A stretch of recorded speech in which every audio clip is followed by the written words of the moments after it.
My name is David M. and I work with the company Kaspersky Lab. We're Internet Security Software Specialists. Today is Safer Internet Day. This gives us all a chance to focus on the potential dangers we encounter when we go online, but also to look at some simple steps that we can take to stay safe when we're online.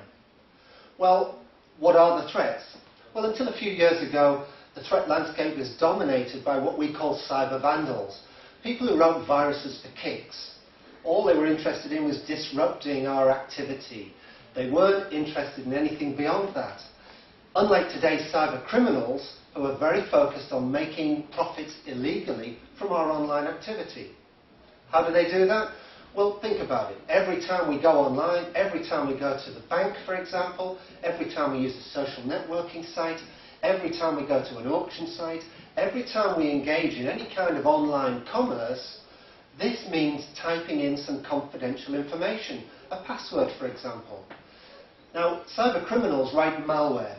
Malware just means malicious software, and it includes viruses, worms, trojans, rootkits, phishing scams, spyware, any kind of malicious program that they can use to capture information.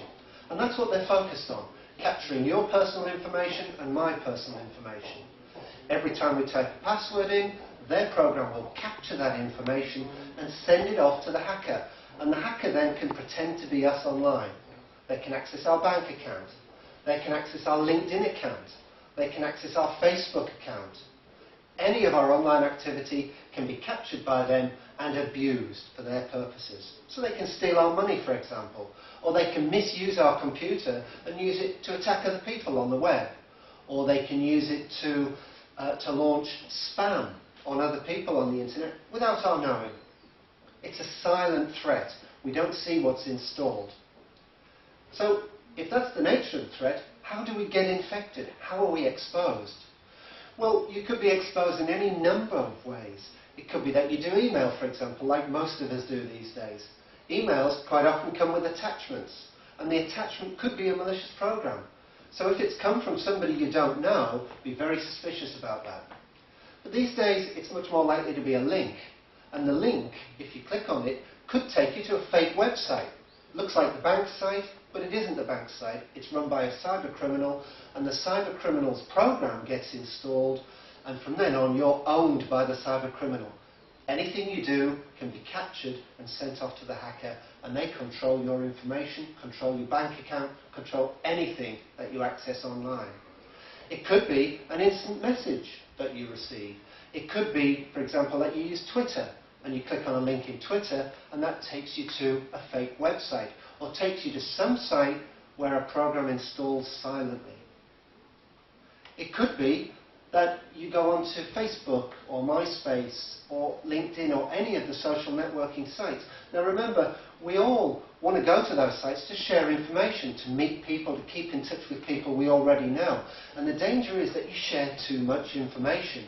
And the more information you share, potentially the more cyber criminals can find out about you and gather personal information, who you're married to, what your pet's name is, any of your interests and activities online. And it's possible that as they build up more and more of a profile on you, they can use that information to access your accounts. It doesn't just have to be email, instant messaging, social networking, of course. It could be anything you do online. It could be just visiting a web page. That sounds very risky, and you might be wondering how they do this. Well, cyber criminals scour the internet looking for websites that may have security loopholes in them. And they use those loopholes to bury their code on the website. They hide it secretly so you can't see it. But it's set to automatically execute when you just read the web page.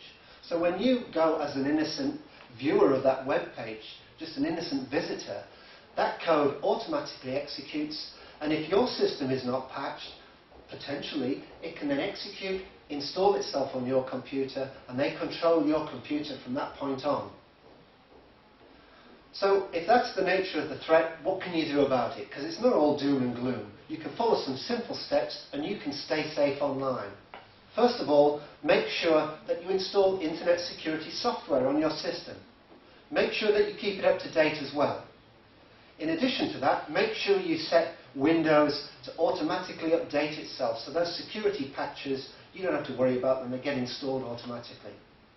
In addition to that, make sure you don't forget the other applications that you use. Although Windows installs updates automatically, other applications that you use may not.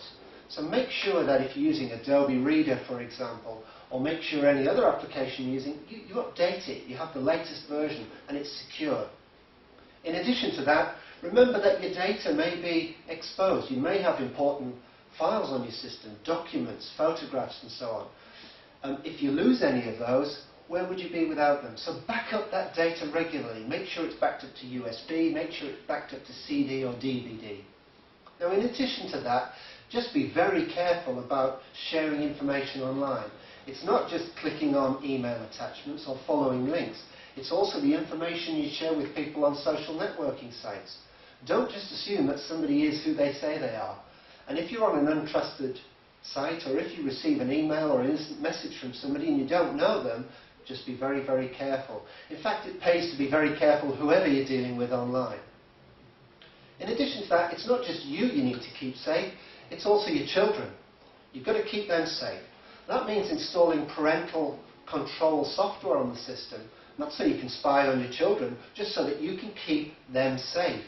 Parental control software will make sure that you can limit their exposure to people, let's say, in chat rooms who may decide that they want to prey on your children. Or you can limit their exposure to unwanted content, sexual, racist content, anything that you would be uncomfortable your children accessing. So install parental control software and help to keep them safe that way. In addition to that, try to share your children's online experience. All too often there's a temptation today to give children a computer and let them keep it in their bedroom. But there's a potential risk involved with that, because what they do online doesn't happen under your watchful care. So keep the computer in the family room. You use it, they can use it, and share what you do as a family. And very important is, encourage your children to talk to you, so that if they encounter anything online that makes them uncomfortable, they share that with you, and you can take further action by talking to the police if need be. So today is Safer Internet Day, but it's important that you follow these guidelines to stay safe whenever you're online. So my name again is David M. I'm from Kaspersky Lab. Stay safe online.